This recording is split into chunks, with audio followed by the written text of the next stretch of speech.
Okay, part 10. Hopefully this won't be a long video. So got the power steering fluid changed, took it out for a drive, and definitely the tractor wants to turn to the left pretty much the whole time. Power steering is much easier now. In fact, the difference is pretty amazing. So I do have to do some adjustments because it's going to the left. So in the manual right here, you can make some adjustments. For instance, unequal steering force, easier in one direction, so it goes to the left easily. So basically, we can loosen the cap screws and we can center the valve as shown in this picture right here. And there's a couple other adjustments that we can look at. So I will adjust that next time I have it out. I don't know exactly how many more times I'll have it out before I take it down. I was able to find some rings for less than what Deere wanted on eBay, so got some rings. I still need a gasket set for the pony motor. The wet stacking is absolutely awful. Remember all that work I did cleaning the oil bath air filter? Yeah, it's completely back yesterday. I got it completely back yesterday with oil, and it only ran for about 45 minutes. So anyway, I will work on that. I did solve another one of my long-standing questions that I had. I'll walk over to the other side of the tractor. Actually, I'm going to go to the back, but I can't get around that way. I'm also going to buy an emblem for the front because it's going to aggravate me not having an emblem on the front. I just really don't think a proper John Deere shouldn't have an emblem, or should have an emblem. Looks like I'm going to have to drill the old emblem out. So that's something I'm going to have to do. Also, interesting, I didn't notice this. Let me see if I can get some right in there. You see how it's bubbling right in here? That's actually Bondo. I noticed this the other night, and I don't know, hopefully you can see it. Way up in there in the very front of the nose cone, there's actually a hole there was a hole in the sheet metal, and I guess it was Bondoed. The same thing over here on this side. So it makes me think like at some point in time they had something mounted to the front. Let me see if you can see a little bit better from this side. No, not really. But so anyway, there's that. I mean, the whole nose cone has to come off anyway when I replace the water pump. I just don't think I can get my hands in there, so that'll be a good experience. I have gotten a couple questions if I'm going to repaint this thing.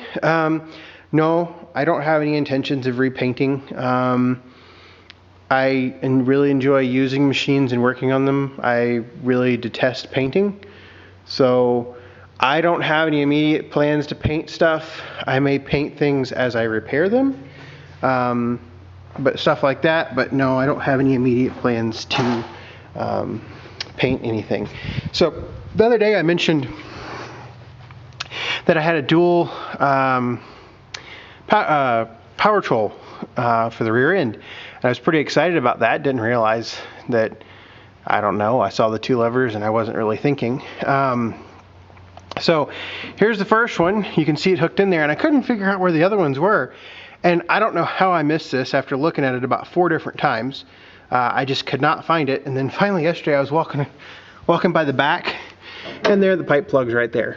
So oh, and that's, I didn't notice the nail right there is the pin. So that's, I will work on putting a dual power troll setup on it.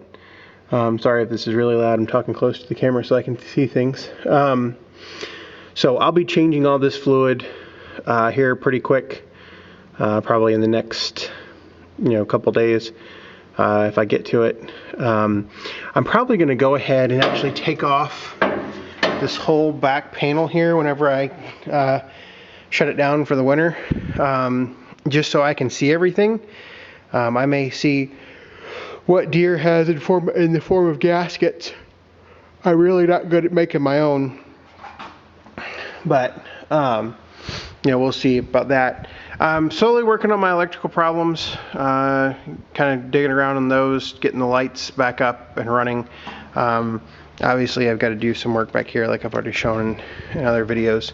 But I got to get light bulbs and stuff like that. So anyway, like I said, short video. I've now put almost 4 hours on it since I bought it. So, and that's just mostly driving around.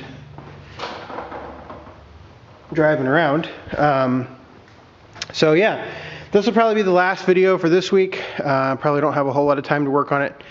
Waiting for stuff to come in. I need some other parts and whatnot. I'm going to try to get to the fuel system late this week, so that video will probably be next weekend. Anyway, I think that's it for now. Among other things, I will also inspect. I'll go ahead and pull that cover off the front wheel and look at the nuts and everything on the front wheel, and inspect all the tie rods and everything. So I think that's it for now. Thanks for watching. I think this project excites me. Hopefully I'm doing a good enough job documenting stuff that it will encourage other people to buy older 2-cylinder tractors. I think one of the biggest things, one of the reasons I'm doing it, is I really enjoy doing this, and it takes, for the parts and everything, it takes a lot of people buying stuff to buy these parts. And so I actually try to promote the hobby.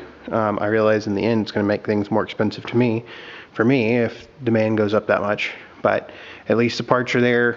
If people keep ordering the parts, then people will keep making them. So anyway, thanks for watching. I will be back probably later in the week.